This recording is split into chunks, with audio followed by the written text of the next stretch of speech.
Hello, everyone. Welcome to another episode of the Two Idiots Podcast. I'm Reg. I'm Randy. This episode is brought to you by Manscaped.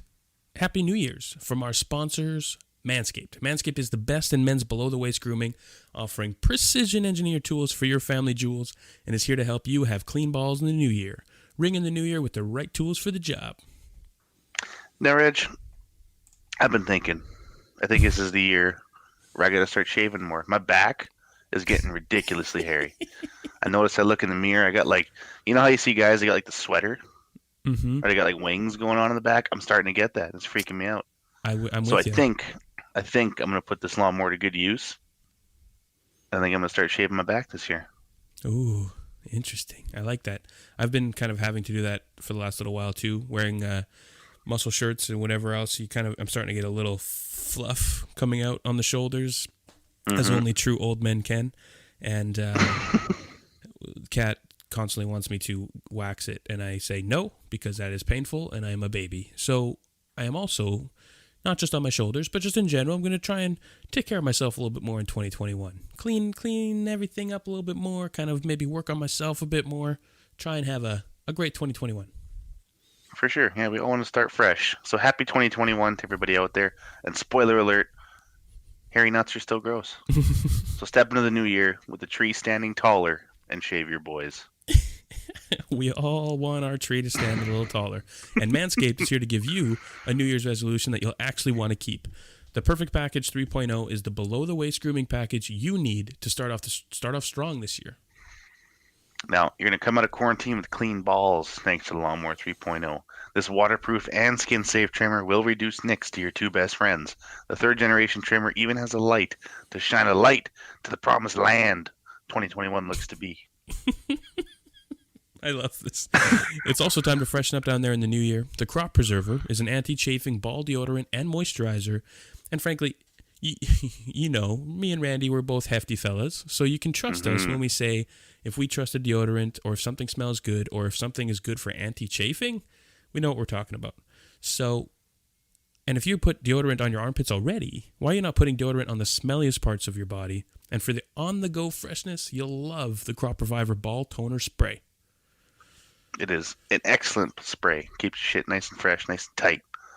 Now, we want you all to start the new year with a fresh set of testes, thanks to Manscaped. That is right. Manscaped even threw in their shed travel bag to keep all your goodies stored comfortably. And speaking of comfort, the Manscaped anti-chafing boxer briefs are also included and will bring your underwear game to the next level. We all have that ratty pair. We all have underwear that's way past its best before. So get yourself a new pair. Treat yourself. And again, me and Reg, we can speak to, we get the chub rub. It happens. You walk a little too much at work one day, maybe you go for a run at the gym, and you wear those boxers that are 3 inches too high. Next thing you know, you wake up the next morning, you're red, you're throbbing, can't take it. Ain't going to happen with the Manscaped boxers. That was a dangerous way to word that, but I get your point. Wake up red and throbbing. You're nasty. But bring sexy back in 2021. Get you 20% off and free shipping with the code IDIOTS at manscaped.com. Your balls will thank you. One more time, for the people in the back, get 20% off and free shipping with the code IDIOTS at manscaped.com. That's 20% off with free shipping at manscaped.com. Use the code IDIOTS. New year, new balls. Hey, new idiots. So get yourself some.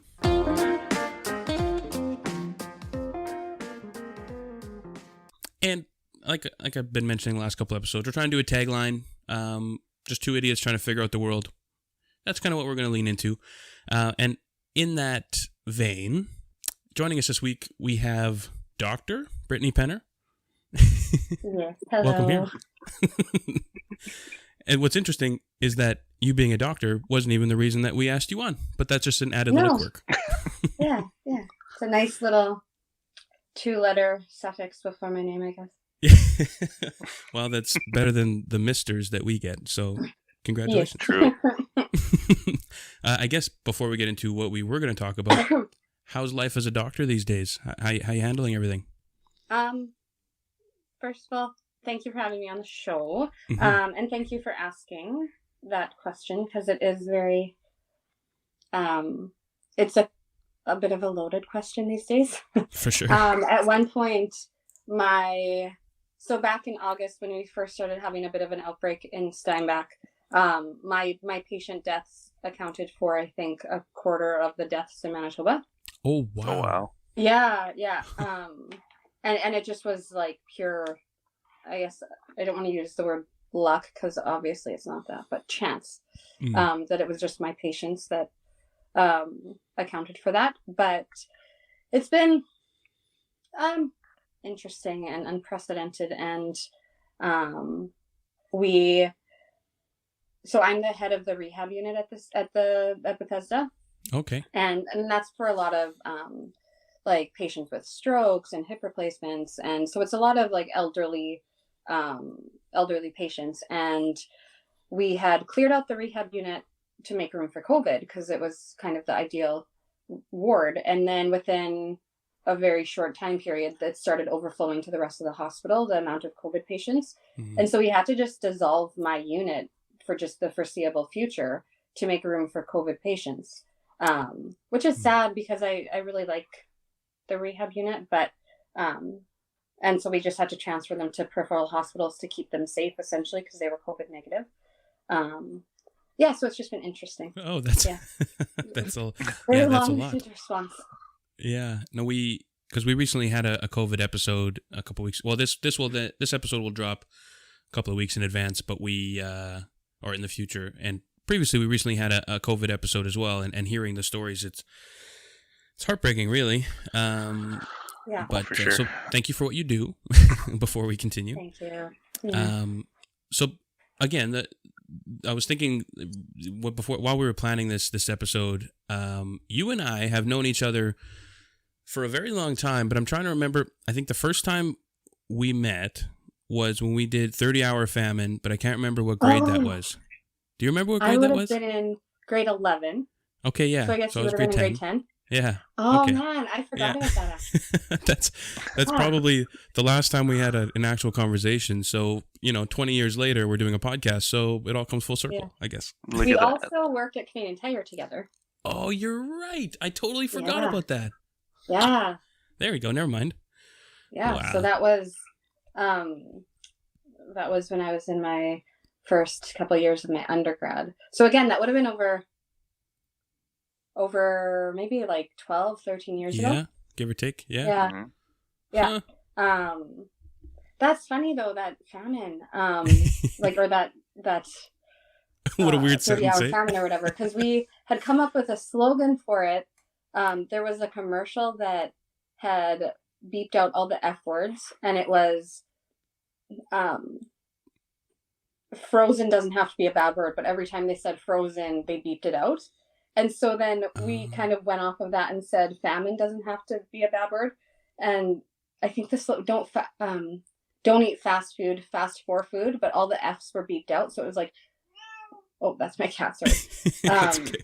Don't eat beep, beep, beep, for beep. And I don't know if you remember that, but the teacher that had been with us that had planned that had gotten in trouble from the administration for doing that. I don't remember that. And I vaguely remember the slogan now that you mention it, but I don't remember. Yeah. I don't remember the teacher that did it, but regardless, this is a tangent I hadn't planned, but we go way back. Welcome here. Like I said, all roads lead to the Two Idiots podcast, which people listening will already know. But very serendipitous. Yeah. But in so much, so since we were, we've known each other for so long, we've been social media friends for years and years and years. And through that, I discovered that you've been doing some writing lately. Yes. So basically releasing articles in the Globe and Mail, Huffington Post, Macleans. How did that all happen? So last year, or I guess it's this year still, I've always really loved writing, and I've just, that's the way that I process things. So in med school, I would write, and then resent med school for keeping me from writing. And then, you resent med school for a lot of different things. Until you're in this position, you're like, okay, yeah, it was worth it, I guess. But this past summer, I had a day where I was just by myself, and it had been preceded by like a bunch of days with my husband's family. So it was very busy. And then I just started writing because I had heard that my uncle, and this was when I think this was my first my first piece of writing that had gotten published, was my uncle, who was adopted, was going to change his name. His biological surname is Chief, and so he had told the family that he was going to change his name. And then there was a variety of reactions to it amongst his siblings, which one of them would be my dad. And so then I just started writing about it because I just felt like inspired, and it really resonated with me. And then I was just like, okay, I'm just going to Google, where can I publish things? And so it was very much on a whim, even though I had I wanted to write for a while in a more public way, but it was just, yes, totally on a whim, and just started reaching out to places. And when I actually emailed Macleans for one of my articles, I couldn't find where to actually submit it. So I found a list of their editors, and I just started emailing and going down the list of emailing their editors, and eventually one stuck. Oh, that's amazing. Yeah, so that was how that started. That's basically how I get podcast guests. You just throw as many messages against the wall and see what sticks. Hey, persistence is key. Yeah, I'm a psycho. Yeah. But I guess so. For backstory, you were adopted. You are Métis, adopted into a Mennonite family, which, for a whole host of reasons, I find fascinating. And I hope it's not insensitive to say that, but as a Mennonite, I find that very interesting because, well, it is. It is. It's not uncommon, but it's interesting, yeah. Clearly it's not, but I thought I didn't even know that it was common, because turns out another friend of mine is related to you, and that, a couple of, Byron Duick. Oh, yeah. Yeah, and I had no idea, but I didn't even know he was adopted until I heard about your story, and then kind of your family has, was it upwards of 30 adopted or fostered family? Yeah. Wow. So my grandparents had maybe 10 or 11 of biological children, and adopted excuse me, 3. I think they had 11 biological children and adopted 3 through the 60s scoop. Yeah. And then my grandma fostered children, I think, from when my dad is now in his 60s, so when my dad was young up until her death, which was maybe about 20-ish years ago. And then there was this interesting thing with all the biological brothers. There are 6 that were alive, and they all struggled with fertility issues. And so there's, I don't know if there's something genetic or what there. You would think, though, 6 biological brothers struggling to conceive. Yeah. And so they all adopted children, and some of my aunts didn't, but then some of their children adopted children. And then I grew up with foster siblings. One of my cousins, so there was me and Byron, who are very 3-4 months apart in age. No, sorry, 2 months apart in age. And then we had another cousin who was 10 months older than me. And we were all adopted within that year. Wow. And I grew up with foster siblings from the age of maybe 1 to 8 or 9. And then my other cousin grew up with foster siblings. So it was just, wow. I know, when I got to medical school, I remember thinking, holy, I know CFS so much. I know CFS so much better than I know any of this. Yeah. And it was just it was a huge culture shock that way. But yeah. That's unreal. Crazy. I can't even imagine. And most of the adopted and or fostered kids are Indigenous or were Indigenous? All. Yeah. All. Okay. Huh. Yeah.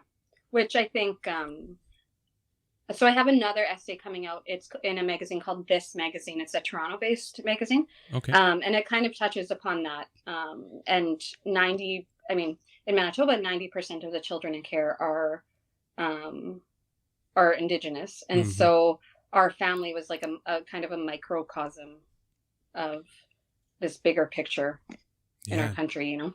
By a lot. Because again, I grew up Mennonite, and that was never my family. I can't even imagine, as horrible as that sounds, it's just, I can't see them adopting Indigenous kids. We didn't have any interaction with Indigenous people in any way. But then to hear that, you know, within the community there were groups like that, and now you can't even, right? Unless you're Indigenous, you're not even eligible, I believe. Typically not. There still are, because the tough thing with, let's say, being Métis is you can be Métis but not registered with the Manitoba Métis Federation.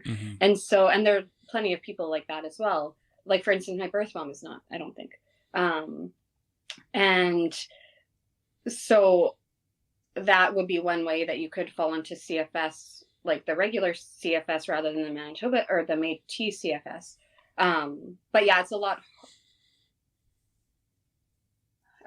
harder for white people to adopt Indigenous kids. But I maybe want to reframe that and say there have been some things done to try and keep our kids within our own community. Yeah. That's probably a better way of framing it. For sure. Yeah. Which makes sense. It does. Yeah. Without a doubt. Yeah. I think the only struggle is, because we have friends as well that they've been fostering 2 kids for a long while. I won't get into specifics, but essentially they're, both the kids are Indigenous, and the parents are not. But they might be losing the kids now. And the struggle I find from my perspective is that I think it's great, and I think it's important that Indigenous families stay together and that the family unit can start to heal and actually grow together. But at the same time, if families or if children are in need of you know, guardians, and if there aren't enough Indigenous families available or willing, then maybe it's okay, you know, to kind of branch out. It's kind of one of those things where it's like the bigger picture is you want, because our people in general have just been shit on. And just like there's a reason why so many of us, whether we're adopted or not, struggle with our identity. Because I think from the very beginning, it was designed that way, you know, from the Indian Act when it said take the Indian out of the child. But then there's also the kind of immediate question of, well, these 2 children need parents now, and they're with this family, and some of them are with this family for years and call them mom and dad. And so there's the bigger picture of, we want to keep our culture intact and our children within our culture. But you have these 2 children, like your friends, who I imagine are in a stable home and having their needs met. And you think that certainly in some ways has priority to, you know what I mean? Like, yeah. And I think though that also probably highlights what else do we need to talk about as a society that is keeping our people from being able to raise our children. You know, there are way more children now from the time when I was placed into CFS to now, which was the span of 30 years. The amount of children, Indigenous children specifically, that have been in the system outweighs the number of children in residential schools. It outweighs the number of children grabbed through the 60s scoop. And so it begs the question of, well, what other factors are at play here that are keeping our people from raising our children? You know what I mean? Oh, it's a total quagmire. And as a white guy, I have no stance that I, can really defend, but just from an outsider's perspective, I feel like that's super important, that we need to address the underlying supports that are missing and try to build up these communities and these families and try and give them the tools that, frankly, the government stole decades and generations ago, and try and work forward. It's interesting. I just learned the other day that I've been connecting more with some of my aunties and my great aunties on my biological side, and I think that there's like our family is a good example of how things can be influencing generations, like even generations down the road, you know, like intergenerational trauma. But my great grandma, who by all accounts was this really strong, like gentle spirit, a really strong Métis woman, she got pregnant with my grandma and actually had to, when she came home from the hospital, hid in the bush from CFS so that they wouldn't take her. Wow. Yeah. And then my grandma got pregnant, gave her child up, that would be my auntie, for adoption. So she gave her child to CFS, and then went in and took her back a few days later. And then that auntie had a child and gave it to CFS. And then my birth mother had me and gave me to CFS. And so you just have to wonder, okay, what started back 3 generations ago that kind of unleashed this pattern that's kind of sprinkled throughout 3 generations. No kidding. Suddenly it's like that's all they know how to do with these kids is just, okay, well, you guys take them and then we'll figure it out from there. Yeah. And so it's and my birth mother would say, well, you know, being Métis it didn't factor into my decision. It was 100% my decision. I was in high school. I wanted to give you a better life. And so being Métis had nothing to do with it.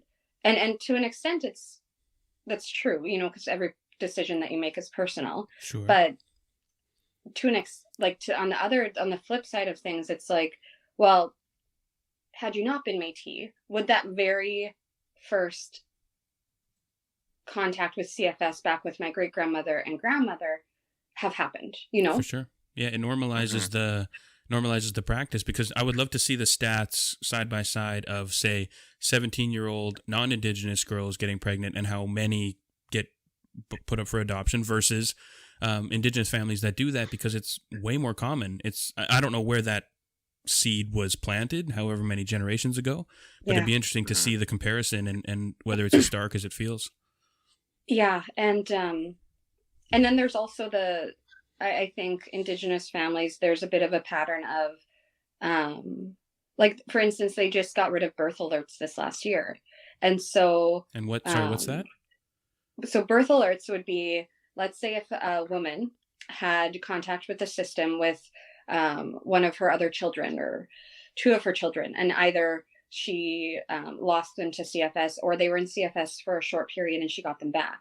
That contact with CFS is enough for the hospital to flag her chart and for social workers to take so a birth alert goes out and social workers come in and apprehend the child, and the mom postpartum has to prove that she can raise this child without having this child with her. And so there's a good example of a mom and dad in Brandon that are going through this right now, and I obviously don't know the details. But they went into hospital, had no idea that they would be leaving empty-handed,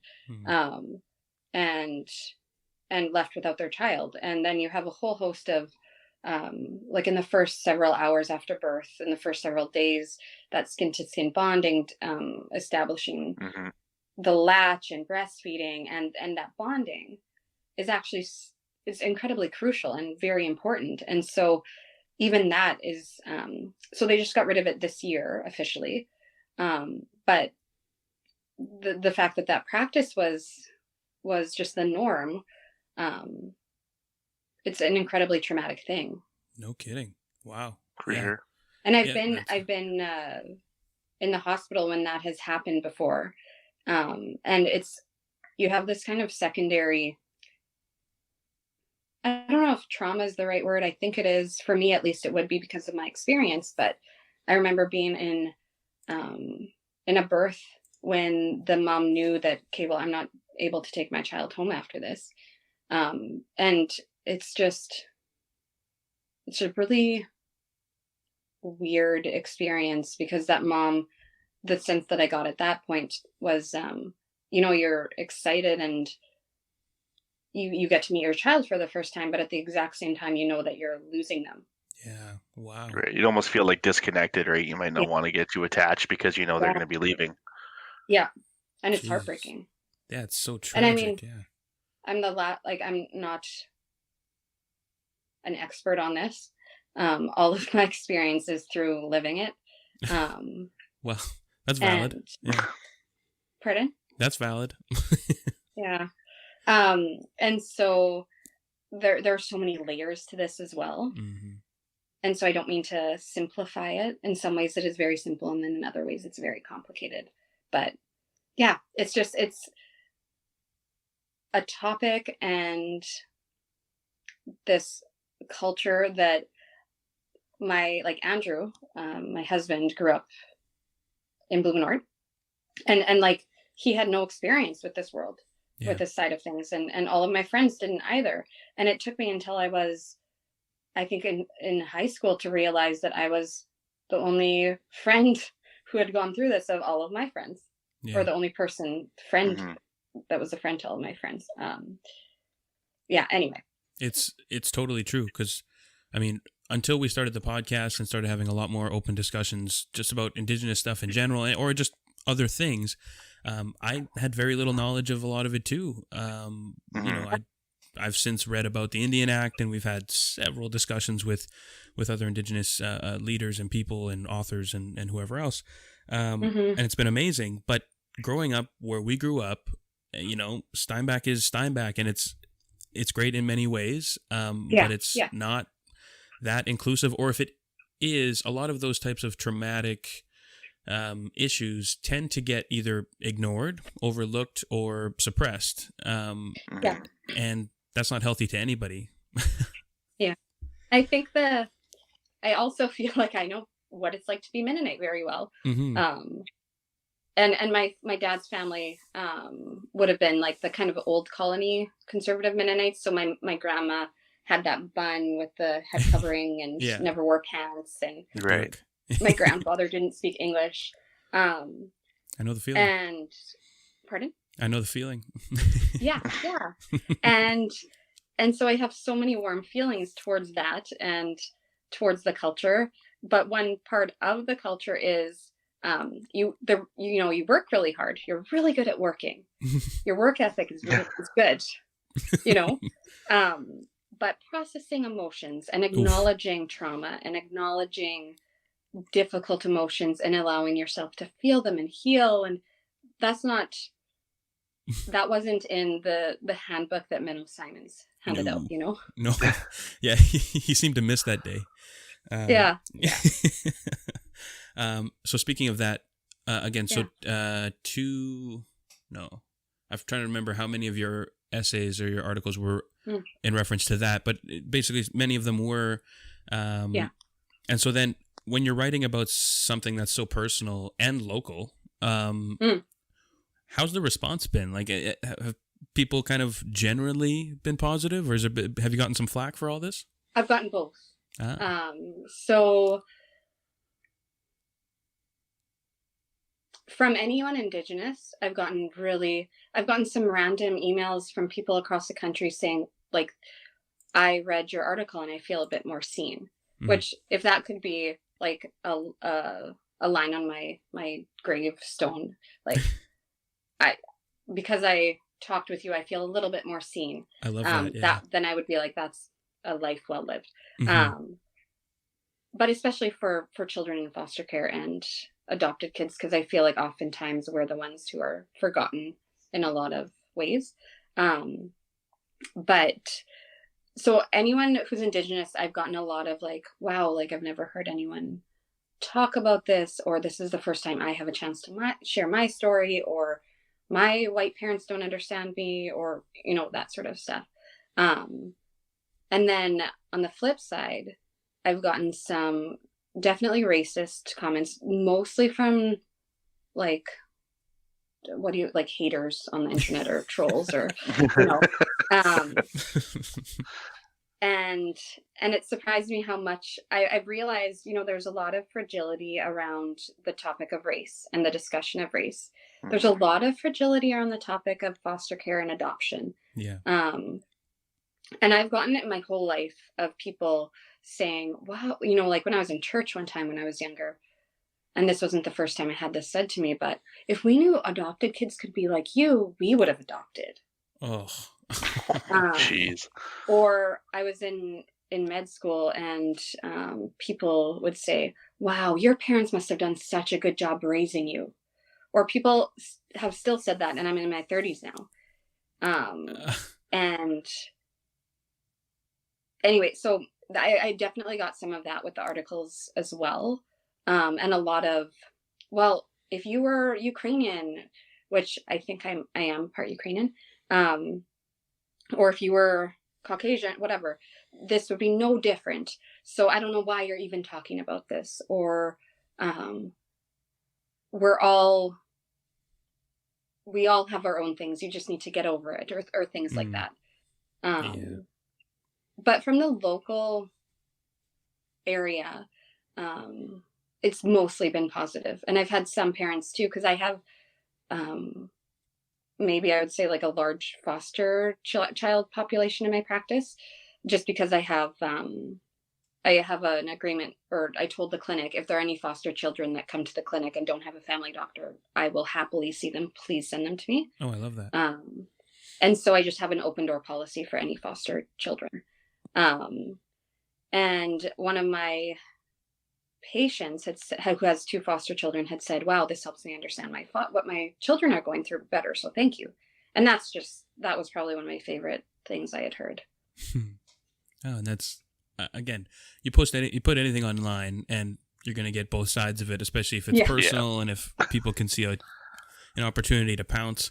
But you know, it's, and again, a lot of those comments, I feel like not only are they super common, but not to excuse it, and nor do I condone it, but a lot of it is innocent. And again, growing up in that world, I've heard those exact statements, and I've likely said them, you know, until a few years ago when I smartened up a little bit. But it's embarrassing to say, but it's super common. No, I thank you for your honesty. Yeah, and I've been trying to work on that, and I hope other people do too. But that being said, it's such a, to them, it's not even a racial comment on the surface. It's like you're implying something, but you're not actually being, quote, racist. I was gonna say, like, it seems like it's a very subconscious thing, right? It's something that's just sort of been baked into us for so long. Because I was very ignorant to a lot of these issues too before we started this show and talking to people, and it really made me realize how I used to talk about things and people, and I was like, wow, I was such a jackass back then. And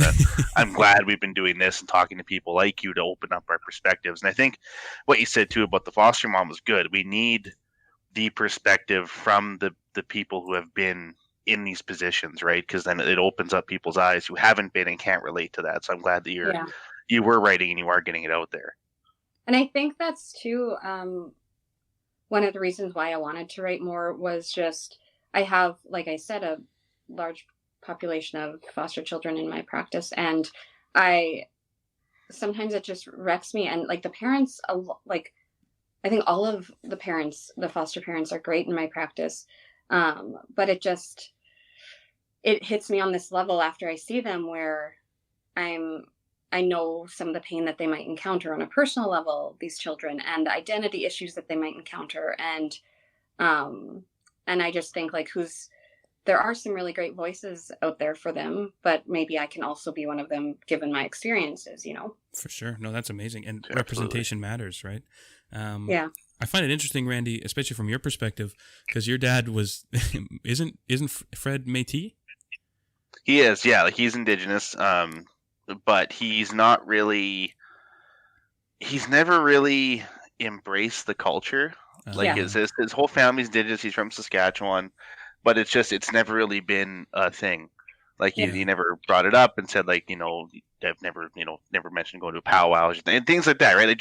He was always sort of and he never meant it maliciously, but he was always like, he was one of the hardworking ones. I'll put it that way. Is how you know even within Indigenous culture itself, like there are some that look down on others who are less fortunate, and like that, right? And he never looked down on anybody, but he never really embraced his culture, and it's nothing we never really talked about.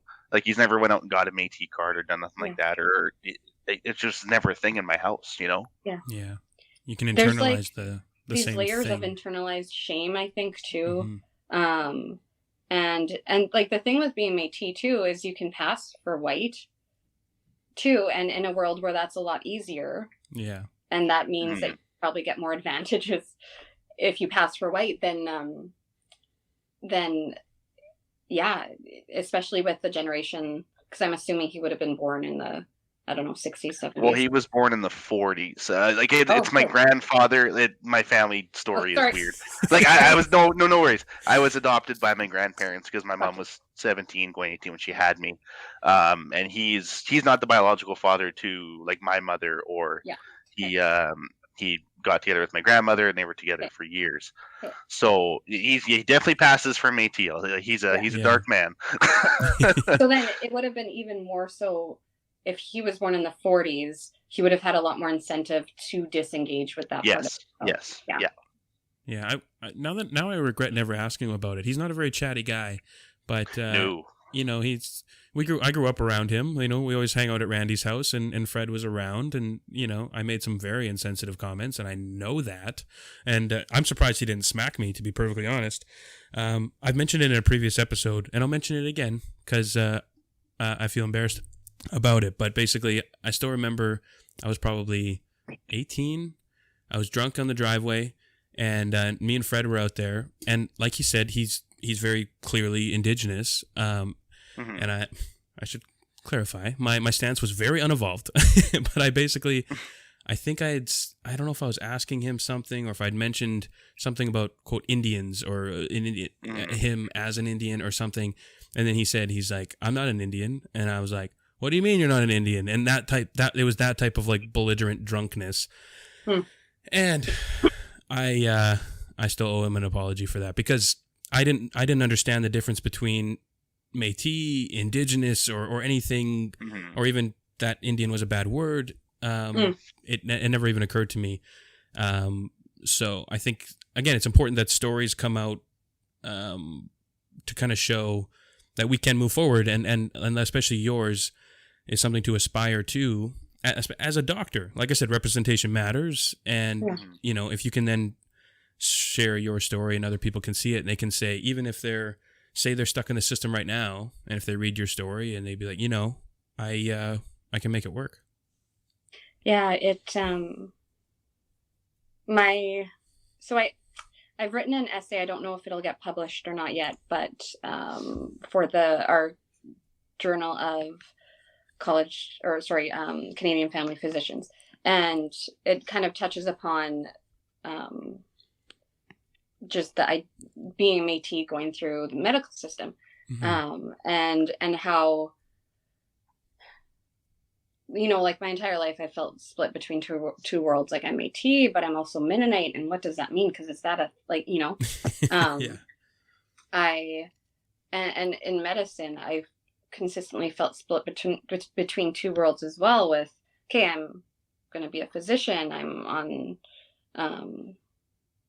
That's what I'm doing here, and all my classmates. There were a couple who were Métis. There's one who works in Steinbeck as well and is a really good friend of mine. But no one that I knew that had a similar backstory to mine. I remember sitting on the very first day, and we had to fill out these information packets on who we were, and one of them was, I think, family income. And mine was, and I didn't actually realize that I had grown up in poverty until I applied for a student loan. You know, and yeah, so I checked the absolute bottom box, and the person next to me checked the very top box. And so that was my first all right, this is different. But suffice it to say, there aren't many of us there are way more of us. We are way more represented on the side of being a patient and receiving care in the emergency room, and overrepresented in mental health crises and overdoses and that sort of thing, than we are on the side of being the providers. For sure. Yeah. Which is also kind of bad obviously that's not how I meant to say that, but it's clearly bad. But it's problematic and kind of a bit what's the word I'm trying to think of? Considering Indigenous culture is so big on like that the matriarchs take care of everyone, and that it's a very like we're cohesive and take care of the young and everyone and everything. It's sad that they haven't been able to be more well represented in healthcare and in other helping ways. You know, they're kind of as an afterthought, which is kind of the understatement of the century, right? Yeah. And again, it goes back to those, like, what are the barriers in place that leads to our children being overrepresented in the system, and what leads, all of that. It's the same coming from the same place. Yeah, I don't know how we move forward from that, because I mean, politicians promise a lot of things, and most of those promises stop the minute they push period on the sentence, right? It means almost nothing, or the solutions are meant to be, we're going to fix it in 3 years or never. And these types of things, they took 400 years to happen. And how can we expect it to just flip in 6 months? Yeah. It doesn't. And a lot of it always seems like, too, it's just, well, here, let's just throw some money at the issue and then let them figure it out. Mm-hmm. Yeah, it's so, and what, I mean, I think ultimately it needs to, and I think it's happening. I think there are a lot, like there's more representation in leadership roles of Indigenous people. Bob Canu's a good example. His wife, Lisa, is another good example. The dean of admissions at the med school is Métis. Oh, wow. Okay. Métis, I think. And that's a newish position for her as well. I think she's Métis. She might, I apologize if I got that wrong. And then there are some, like, a lot of female physicians that I know across the country. So I think it's slowly happening. It's just things like that also take time too. Yeah. And then having conversations like this, obviously. Yeah. Everything takes time. And especially when most, or I don't know if most, but a lot come from less money than, say, their white counterparts on average. Yeah. So it's easy to say that, say you look at whatever, Sally down the road is getting scholarships and going to school, and mommy and daddy are paying for it or whatever. And if she happens to be white, it's easy if you're not white to be, oh, that's just Sally's life. I don't get to do that. And it's rough. But I had to rely on scholarships. I think I got through on scholarships for most of my education. And then student loans, obviously. But yeah, I'm glad the services are there for you, and for others. Those are sort of the supports that we need to encourage more of, and frankly, many governments don't do. With everything, it's for some reason, Indigenous people get just totally tossed to the side. Like, even, like, I shared something on my Instagram a few days ago, or a week or so ago, basically, if we can build oil pipelines through Indigenous land, why can't we build water pipes to Indigenous lands? It's a simple, use their own water. Yeah, it's, I don't know. Anyway, that's it. It's a deep and interesting question. The process of, let's say, getting scholarships, and I mean, obviously, this was however long ago, 10 to 15 years ago. I'm a fairly resourceful person, and I've had to be, but it took a lot of internal resources to try and get that, like, funding and just to even start at school. Sure. And so someone who, let's say, has a few less internal resources or more trauma, that's draining your internal resources to try and find those, the funding and that sort of thing. That's a huge barrier in itself, Yep. And then once you're in school, because I've, and I haven't touched upon this really in my writing, but I've experienced quite a bit of trauma throughout my life, both what we call the little T trauma and the big T trauma. And med school was significantly more challenging in some ways than some of my counterparts, because that trauma and the aftermath of it follows you everywhere you go, you know, and it follows you into patient encounters, and then with patient encounters, then that'll bring up new stuff for you too. And there's a lot more trauma within our communities. And so that's another barrier. And then trying to treat that trauma and trying to find resources to treat that trauma is really tricky, because they're so scattered and you need money. And thankfully I'm in a position where I have financial resources now, but it's a whole thing. It's so layered. Yeah. Right.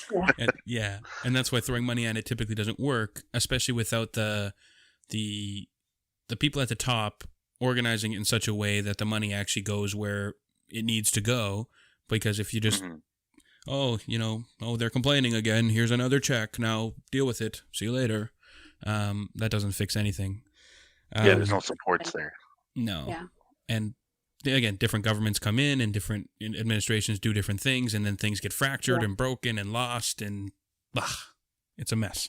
That said, we do need to continue working on it, and I'm glad that you're writing what you're writing, and we can keep moving forward. Speaking of also what you're writing, one of the things you wrote was on ADHD, which... just one point before we move on to that, Reg, if I could. Sure. One of your latest ones, it was the letter to your first mother that you just recently put out in Macleans. I want to say that resonated a bit with me on a personal level, because as we said before, I don't know my biological dad. He didn't want my mother to go through with the pregnancy, so she left, and that's a big story there. So that one kind of hit me in a way that when you're writing about, like, you know, you grew up kind of always wondering like what your mother might have looked like. It was kind of like the vague figure in your head, right? So like recently my dad or biological father had reached out to me 4 to 5 years ago now, and I didn't take the invitation at the time to meet him. I thought, well, I don't want to anger, you know, my dad, who raised me by, you know, I didn't want to make him feel like he wasn't enough, that I had to go visit my dad, right, or go see my dad. So just reading your article really kind of helped me. I really internalized it, and it sort of made me open up my mind again and think about, you know, is it so bad if I go meet him? What could I learn? Because I know nothing about that side of my family. Yeah. Very much in the way that you might not have. So I was just, that one really, really hit me kind of really very personally, and I want to thank you for writing it and kind of helping me deal with my own stuff with it. Thank you so much for saying that. That means a lot. I empathize with your experience. I obviously can't fully understand, but I do understand to an extent. And it's hard. For sure. It's so there are so many complicated emotions, right? And I was talking with someone else I know who's adopted, and he's really, really close with his parents, and similar experience where he did end up connecting with his biological mother, but then there's these complicated emotions of, well, what does this mean to my mother who raised me? And his mother was actually super supportive. But then for him, it was like, well, but she was enough for me. So am I saying something to her that, you know, what does it all mean? Yeah, those are precisely the feelings I was going through at the time, and that's why I didn't go forward with it. And I talked to my dad about it. I said, like, are you okay if I go meet, you know, Stu is his name, for coffee? And he's like, yeah, sure. But like, and he would seem fine with it. But like you said, I'm like, well, do I still feel like this is kind of a slap in the face? Like, or what do I do? Right. So I struggled with that for a long time. And now thanks to reading your article, I'm kind of coming around to the fact that it might not be such a bad thing, and something I'm thinking of doing myself. So thank you. Oh, that means a lot. Thank you for sharing that. No problem. We're having breakthroughs here on the Two Idiots podcast. Oh, that's great. On a lighter note, on that same topic, we used to jokingly tell Randy that he should meet his dad sooner, so when he was single, he wouldn't end up dating his sister or something. Yes. That was always I assumed I would never meet like a relative of mine in southeastern Manitoba, because I came from like Inwood, Toulon area. Okay. but I was always so scared that I was like, what if what if you start dating your brother or whatever? Yeah. And then I met Andrew, and then I'm like, no, there will be no connection there. Interestingly, though, Andrew's grandparents bought a calf from my biological grandparents, like decades ago. So there was this random connection that was it's just funny. Wow. Small world, isn't it? Right? We're all kind of connected. Yeah. If anything, it shows that we're all connected. We're all intertwined in some way. So maybe we need to remember that. On to your ADHD article. First off, I know many people that have ADD and or ADHD, but I've never really known what the difference is. So maybe you could clarify. Sure. So the ADD would be attention deficit disorder, and then ADHD is the hyperactivity piece attached to it. Okay. And so my husband definitely has the hyperactivity piece attached to it. And so the way that we diagnose it is through what's called SNAP-4 forms, and SNAP stands for something that I can't remember right now. But there's a whole section on whether or not hyperactivity is a part of it. And it's usually, so my husband is a good example in that, like, if he's listening to you, he has to try and find external ways to, the way that I think of ADD or ADHD is you have a threshold that's really high for stimulation, and you can't actually concentrate until that threshold is met. And so it's counterintuitive to people when we say that we're going to treat ADHD or ADD with stimulants, because it's like, well, they can't concentrate or they're so hyper already. If you give them a stimulant, how is that going to help anything? But it's because they then meet that internal threshold, and then they can concentrate. So Andrew, if he's really dialed into what you're saying, he'll be sitting there clicking a pen incessantly and bouncing his knee up and down. And it's super distracting for anyone that's talking with him. But for him, then you know that he's dialed in. Or if we're having a tough conversation at home, he's going to be pacing back and forth just to be able to concentrate better. But the hyperactivity piece is that added piece where they need that extra movement and motion and to meet that, if that makes sense. I wonder if I might have a bit of that, because I am currently twirling my chair as we talk, and I'm always flipping remotes, and I'm always flipping. I briefly had a fidget spinner because it was soothing. Andrew did too. My sister actually very just got much diagnosed, the same way. I'm always going to be playing with something with my hands if we're talking. And drives my wife nuts. And that's also why. So it's really common for children with ADD, or especially ADHD, once they become adults, to engage in risky driving behavior or risky, like, drinking or drugs. How do you know me? What is this? That's where the majority of our arguments have come from with me and Andrew, is through his driving.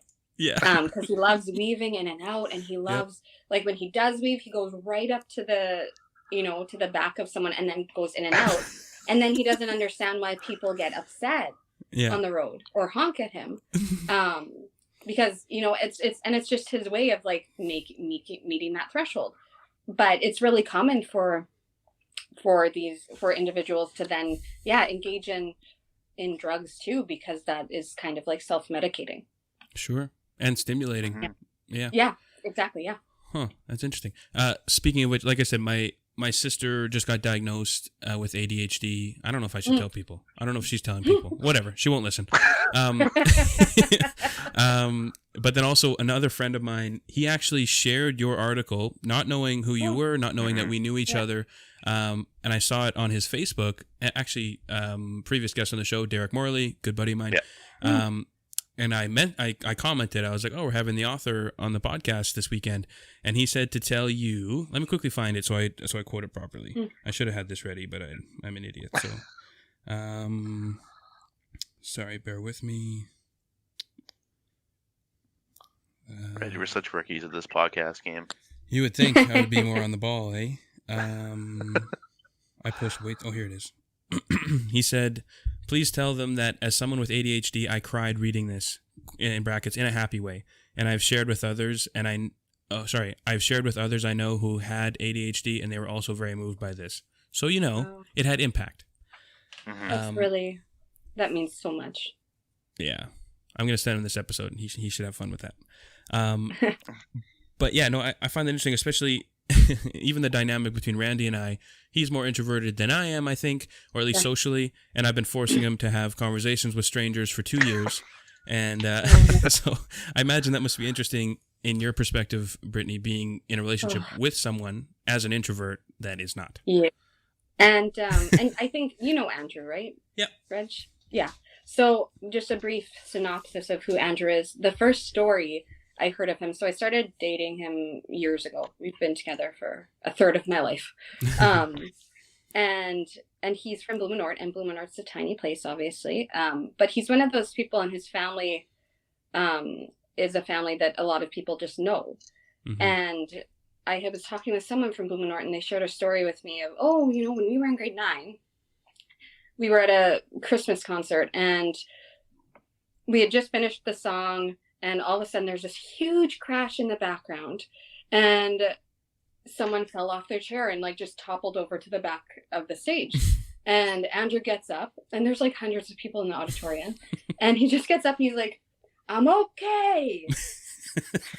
And he just reveled in that entertainment and energy of that moment, I guess.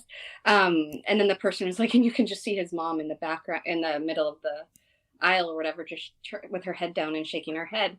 And that's probably a good, just that is Andrew. And he is extremely extroverted. We've done Myers-Briggs tests and those types of things. And I'm on one end of the introverted spectrum, the very far end. Although and part of it too, I work in a job where there's so many people that I interact with during the day that when I get home, it's I'll talk to my cats and that's it. But Andrew is on the exact opposite of the extroverted spectrum. And he's ADHD. And if I think of his family, so he has 5, there are 3 siblings and 2 parents. Oh, yeah. And I think 5 out of 5 of them have ADD or ADHD. Wow. And then I have 2 nephews and a niece, and Andrew's sister has 3 children, and 2 out of 3 of them have ADHD. And so I'm just so well acquainted with it. And I think for so long, because I am someone who will notice everything in a room and everybody's facial expressions, and I think that person had a hard day today. I wonder what's going on for them. And Andrew and his siblings are having 8 different conversations at once. Yeah. And for so long, I struggled with it as an introvert, being wow, why can't I be more like them? Why can't I be more ADHD? Why can't I be more hyper? Why can't I keep up with them? We went to Disney World one year, and they were 16-hour days at a park every single day. And we were there. I was waking up earlier at Disney World than I was when I was at work. And I have to take days off on vacations with Andrew. Every trip I have a day off where he goes and dives with sharks, or literally. And I'm at home sleeping until I think it was this past summer after my articles came out, and I had gotten some racist comments and a lot of really some cruel comments. And then it overlapped with seeing Andrew's family. And that's when our nephew, who's 6 now, sorry. And he's a spitting image of Andrew. And he started doing these. I dared him. I said something like, Cohen, I bet you can't run around the house and we can time you. I bet you can't do it in under 30 seconds or something. And then every time he came around, we started clapping, and he just got more gumption and started doing more. And then I think it was that moment where I was like, okay, wow. This is why I need people like this in my life, because on the days where I can't pull myself out of my emotions, or I'm just having a hard time coping with life, these people pull me out of it pretty easily. And Andrew brings out in me the things that I would never, like, I would be a hermit if it was not for him. And people know that if they need to contact me, they will try Andrew first. You know, and then it breaks my heart too, because Andrew has had so much, when he was in Blumenort, it was like teachers really knew how to kind of harness that energy. And one of my colleagues actually, Karen Taves, she's a doctor in town, her husband, Rod Thiessen, I don't know if either of you knew him in school at all, but he was a teacher, and he was a gym teacher. So people would send Andrew, the teachers would send Andrew to the gym so that he could run around and play with the younger classes so that he would be easier to manage in class. And so when we're at like clinic get-togethers, not lately because of COVID, but Rod will be there and he'll just laugh and just like, it's very funny for him to see Andrew now because of all of his memories. But once he got to high school, it was really difficult for him because he had a teacher, I won't say the teacher's name, but Reg, you would know him, who had two different ones. One who had called him dumb and stupid in front of everyone. And then another one who had told him the most that he could aspire to would be a gas pump attendant. Oh, great. Gee, yeah. That's helpful. Yeah. And that again was in front of people. And Andrew was a hockey player, and you know, there's that kind of stereotype of hockey players as well. Oh, we know. Yeah. Yes. Yeah. And so then I think he just leaned into it, and then it's like, well, if I'm going to be that dumb jock or whatever, well, then why do I even try at school? Yeah. And so he's 35 now, and that stuff still comes up because how can it not, you know? Of course. For sure. That's, yeah, no, that totally, and that relates well to even our earlier discussions where things that you hear as children, you internalize, and you, whether they're meant to be directed at you or not, it feels like so many people don't realize that what you say to kids, they're listening and they'll hear you. Yeah. And, you know, Everyone talks about, oh, kids are a sponge when you're swearing around them, but they don't think that it's anything, you know, the other things you're saying are also being absorbed. Yeah. Yeah. And it's just, yeah. And so it's heartbreaking for me a lot of the time because my life has been so enriched by Andrew and by his family and by our nephew, who is just the cutest child, but also just, he's such a shit too, you know? Yeah. Like he's so mischievous and he has an answer for everything. And yeah. And that he just comes by it so honestly. When we were in Mexico, we had lost him, and his mom is like pretty easygoing, low key, but we had lost him on the beach, and so people were panicking, only to realize he was like half a mile down the beach because he had made some new friends and was building sandcastles. So like everybody's his friend. Yeah. But it breaks my heart because you see this child and he hasn't encountered any difficult messaging yet. But you know that he might. Yeah. And your life has been so enriched by these people, and to see that quality sometimes dimmed in them or shamed in them is really, it's just really tough. It's sad and heartbreaking and a shame.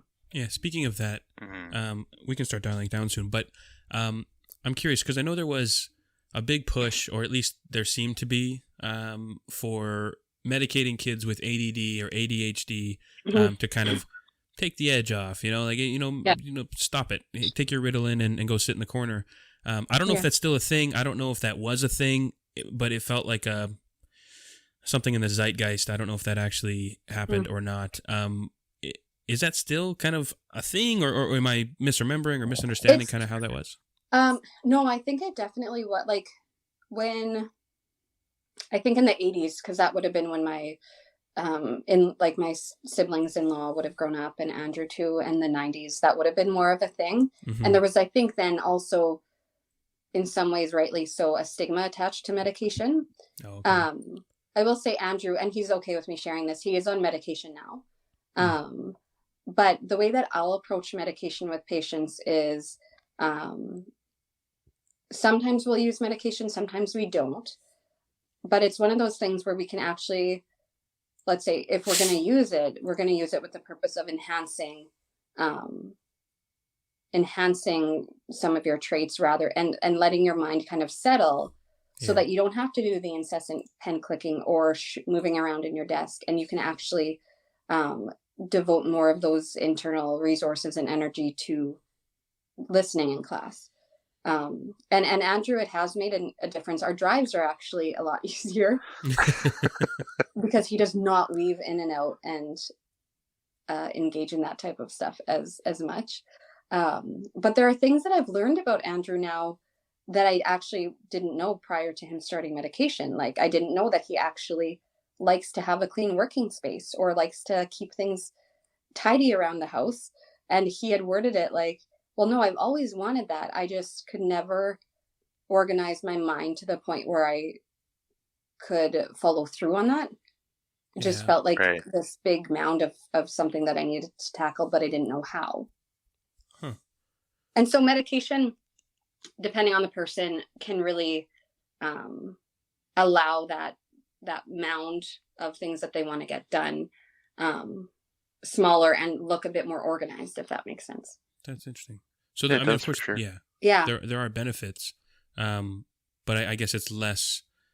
I don't know how to word it. It's less suppression, maybe. Yeah, it's more about how can we? Well, at least this is how I approach it, and I have a small, let's say, sample size in our clinic, and that's usually how everyone else treats it too. Is like, what can we do to treat your whole personhood? Yeah. And, maybe if we're doing this medication, you're less likely to, self-medicate with drugs when you're older and less likely to encounter difficult messaging and that sort of thing. It almost feels like, too, like it's let's work with it rather than just try to suppress it and put it away. Exactly. Like yeah. Frankly, that's probably the best way to deal with most things. But I'm not a doctor, so what do I know? Yeah. And I think it's about changing the conversation around ADD and ADHD as well. Because I think, your friend would probably highlight it. The reason why the article probably resonated with him is that it was talked about ADHD in a positive light and not all negative, Yeah. You're not just that hyper brat or whatever. Yeah. Yeah. I honestly, I think this episode may have diagnosed me as ADD. I don't know. Well, Google, this is how we did it with Andrew. Google SNAP 4 forms. Okay. And that'll give you if you do adult SNAP 4 or adult ADHD forms, it'll give you the criteria. And if you want, actually, I can email them to you if you want to. Yeah, that'd be great. Yeah. And the reason why I'll just say one other thing for any parent that might be listening. The reason why I think it's worthwhile diagnosing children when they're younger, even if you don't know, like if you want medication or you already know I will never go down the route of medication with my child, once they get to university or college, if they want to do that, it's helpful to have a diagnosis just in case they need extra supports. And so the university can offer single rooms for exams. And so it's less distracting for this person to write an exam or a note taker or things like that. And so I always tell families, it's not so much about labeling them as much as it is making sure that if they do need supports down the road, then we've done our due diligence beforehand so that they can access those supports. For sure. That's amazing. I love it. Before we let you go, you and Andrew are both big travelers worldwide and all that. What do you have in mind right after COVID? Where are you guys going to go? Oh. So the one thing, and we had battled this back and forth over the last several months, and then we were just like, no, COVID is just too real and too prevalent. But probably a safari might be on there. Ooh, cool. In Tanzania or... probably Tanzania, so we had gone on a safari in the Masai Mara after I finished residency, so about over 3 years ago, and it was just surreal. It was amazing. So we'll probably do that, or I really am loving Southeast Asia. Good call. Good call. So, because we had gone to Thailand a couple of years ago as well, and then Fiji onto that trip, and we just loved that as well. So, one of those maybe. It sounds like a very common place to go. I was in Hong Kong in November of last year, and Kat and I have been planning because her dad actually just left for Laos 2 days ago. To move back there or whatever. So we were going to wait till we did Southeast Asia together till he was there. Then we're going to do probably a loop-de-loop through Laos, maybe Vietnam, Thailand, that type of stuff. So her dad is from Laos. Mm-hmm. Yeah. Yeah. Okay. Her mom Did he so he moved out here? Yeah, in 1977 or so he got sponsored. He escaped Laos, went to a refugee camp in Cambodia, and then got sponsored to Saskatchewan. Wow. Okay. There was actually, I was talking with someone the other day whose parents, one is from the Philippines and the other is from Romania, and they were sponsored to Saskatchewan in the 70s or 80s as well. Huh. Seemed to be quite the influx. Yeah. That's actually really cool. Andrew has some friends from Laos as well, and I loved Southeast Asia. Yeah. I haven't seen much of it yet, but I want to. And we were going to do South America. I've mentioned it half a dozen times on this show. We were going to do it early next year, but whatever. That's not happening. So maybe you just know that. You just know that there's an increased chance of you just know you're going to get COVID. Yeah, for sure. Although Manitoba and not that long ago, Steinbach, I guess, was. It was a lot safer to be elsewhere than in Steinbach. Oh yeah, we were the kings, living the dream. Yeah. Running the show. We just love to be number one, Yeah, Randy, do you have any travel plans? We work hard at everything we do. Randy, do you have any travel plans after COVID? Not particularly. Basically, I'd like to get out to Ontario, go to the in-laws' place. I love going down to the Soo. It's beautiful, beautiful country down there. But other than that, no, not much. We want to do start doing some cross-country trips now that we got the kiddo. I really want to check out majority of Canada, and then maybe we'll think about going to the States and elsewhere after that. Nice. As long as the nukes don't fly, you'll be okay. Exactly. On that dreary note, let's dial down. Is there first of all, thank you for joining us, Brittany. Is there anything that you want to plug, tag, websites, social media stuff, or just your articles? No, I mean, maybe I should be better at this. I am on Twitter. It's Brittany Penner, I think. Yeah. But yeah, I guess I do. Maybe I'm not as good at self-promotion. I should get better. But I want to thank you for your podcast, because I think I had told you, Reg, that I think it's just really cool. So you two are these two millennial men from southeastern Manitoba. And it sounds like you've grown quite a bit in the last several years that you kind of told me. But the fact that you're kind of highlighting these issues as two white men I'm assuming you're white. Yeah. Yes. Both very white. So these two men from southeastern Manitoba who are highlighting these issues, it's just really, it's really encouraging to see, and it's endearing, or I find it endearing. And I just think it's so cool that, Reg, I know that you had said that you didn't necessarily aim to do this when you initially started the podcast. No, yeah, it just became what it is. We had plans for this, and I just think it's so cool because there is there's validity in having people like yourself saying and having highlighting the issues that you're highlighting, and I just it'd be really easy for you to talk about really banal, kind of benign stuff. Mm-hmm. But the fact that you're not is just, I think it says something about your characters, and I'm thankful that you two are out there. Well, thank you. And to be fair, we spend a lot of time talking about banal garbage, but we need that too. Yeah, I agree. It's a good blend, I feel like. So thank you for the kind words. Again, we never planned this. We started as two dummies in Randy's basement, and we still remain that, but we talk to more interesting people now. So it's just sort of naturally evolved that way. Yeah. Exactly. All right, cool. Well, thank you. You're very welcome. Thank you. Thank so you. definitely, folks, if you're listening, check out Brittany Penner's articles. I don't know exactly how to find them. I'll be tagging the links probably in the show notes. The Globe, I have 2. I have Macleans. If you just do Macleans Brittany Penner, it'll pop up. I have one coming out in this magazine in January, February. Okay. It's a Toronto-based, but it will be online as well on this.org. Brittany Penner on Twitter, BJB Penner on Instagram. Yeah. Perfect. So check her out, folks. Read her stuff. It'll probably hit you. And if it doesn't, it's well written. It's fun to read. It doesn't take that long. Thanks. Yeah. I appreciate that. So, folks, check her out. Thank you for joining us, Brittany. Yeah, thanks so much. Take care. Stay safe. You too. Especially you. Yeah. Have a good day. Okay, bye. Bye-bye. Bye. Okay. Hi, Randy. Hi. That was fun. Yeah, my little impromptu therapy session. I like that. And so now you got something off your chest. I might be ADD or ADHD or HIV. I'm going to take that. I'm going to take that test as well, I think. Yeah.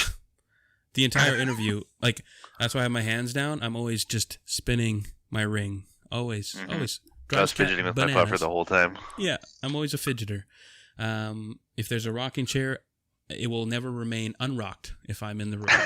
So that's interesting. No, and on the deeper issues, like I said, when I first read Brittany's articles, it was pretty impactful, just for me without having that type of family background. But as a Mennonite, and I'm, I guess, politically, religiously outside of that, of the norm as far as Mennonite. So I have some feeling of how she feels, but not on the same level. Yeah, you got half of the equation of the whole puzzle there. Yeah. But yeah, no, they're good reads. I highly suggest anyone goes and checks them out. All of her articles are very well written. And you may find something you connect to personally in there, such as I did. So Exactly. All right, so folks, definitely check her out on all the places that she tagged. I don't remember them all, but we'll be tagging her as well. Yes. While you're there, while you're on social media, go on to Instagram, search for Two Idiots Podcast. On Facebook, Two Idiots Podcast. On Twitter, Two Idiots Show. On YouTube, Two Idiots Podcast. Where else can people get a hold of us, Randy? By email, doubleidiotspodcast@gmail.com. Send us your thoughts, questions, whatever you want to send us. Send it to us. We'll read it. We may reply if we like you enough. Yeah. And go to patreon.com/2idiotspodcast. And if you'd like to show some support, we have all kinds of different tiers on there, starting as low as $3 a month. You get all kinds of bonus goodies and merch draws and all sorts of stuff if you'd like to help support the show. The Two Idiots patrons at the $7 tier or above, are automatically included in the Idiot Hall of Fame. The Two Idiots Hall of Fame. It's very glamorous. Hall of Fame. Very glorious. It's tremendous. It's huge. It's the biggest Hall of Fame in the world. Yeah, the biggest. The biggest. Yeah, we're gonna build a physical location in. We're gonna build the physical Hall of Fame in Pansy, Manitoba. Yeah, exactly. Right where they belong. Hallowed ground. Yeah, exactly. Anyway, so clearly, if you join Patreon, patreon.com/2idiots.com, /2idiotspodcast, and pledge at least $7 a month, we give you a shout out every week as a part of our Hall of Fame. So we do. Who are we sending love to, Randy? Well, this week we're sending some love to Mitchell Bukars. I hope I'm pronouncing that right. Buckers. We have Brian Moore, Mr. Drew McDonald, Kayla Lundberg, and Danny Dewick, my beloved mother. Holla. So welcome everybody to the Idiot Hall of Fame. We love you. We thank you. You help support the show. You help us do what we do. Maybe one day this will be like a full-time thing. I don't know. So tell a friend. Let's get a few more in the Hall of Fame. You help us keep the lights on over here at the Two Idiots Podcast. Yep. Especially Mitchell Buckers. I'm gonna purposely mispronounce it forever. Buckers. Mr. Buckers. You're the Mitchell Buck Pierce Buckers. Buck Pierce. Buck Pierce. Speaking of Mitchell, we also are going to read out comments and anything you post on Patreon. And he, on our very first Patreon exclusive episode, which join the Patreon, folks. Get yourself some.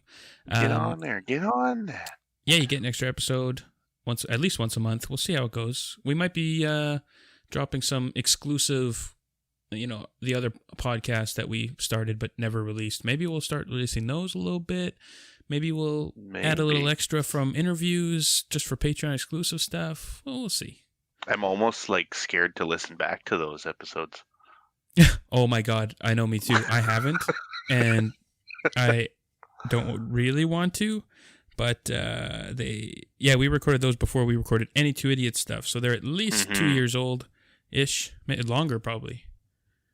Yeah, I'd say longer. Late 2018-ish, I think we started making those. Yes. Yeah, I would say about fall 2018. Wow, the world hadn't ended. Randy and I were both still fresh-faced kids. Oh, it was great times. Just two kids trying to figure their way into the podcast world, and boy, did we take a right turn and go the opposite direction of our initial idea. We figured out nothing. And we still haven't figured out anything. But anyway, so Mitchell commented on our exclusive episode. Great episode, guys. I hope I can help you guys achieve your dreams in podcasting through my monthly donation and help you get in more people's ears as well. LOL. And thank you very much, Mitchell. We appreciate the comments. Everybody, every patron, comment on stuff. Send us things. Send us messages. We'll read it out there. Sure, you guys have like an inside into the Two Idiots podcast. You're Deep VIP. inside. You're special. Yeah, as inside as anybody gets. That's right. But yeah, Just so tip. that's the Patreon. Yeah, next week is episode 100, boys and girls. Mm-hmm. So It's coming. brace yourself. Do. Dun, dun, dun. We need some kind of big daunting music for it. Yeah. Well, I might download like a sound effect app on my phone and play a bunch of goofy crap, corny bullshit for episode 100, but we'll see. It's gonna be fun. There you go. The fact that we got around to making 100 is amazing, and Pretty wild. We'll get into it in episode 100. But that being said, folks, join the Patreon. Get your shout out, get your merch, get your perks, get your extra bonus stuff, get your love. Thank you. Yeah, we appreciate everything. Again, thanks for helping us keep the lights on and keeping bringing you guys entertained. Hopefully, get from us. And if you're already here, we know you do, and we hope to see you soon. If you're not here, absolutely. Now tell 1,000 of your friends to also join the Patreon. Yes. But in the meantime, we love all of you. Thank you. So join the community. Let's do this. Let's build it. Yeah. Anyway, I have to go pee, so we're going to stop recording right now. Thank you for listening, everybody. This was one of the good ones, I think. I enjoyed this. It was fun. Awesome, folks. Well, enjoy your day. Goodbye. Bye-bye.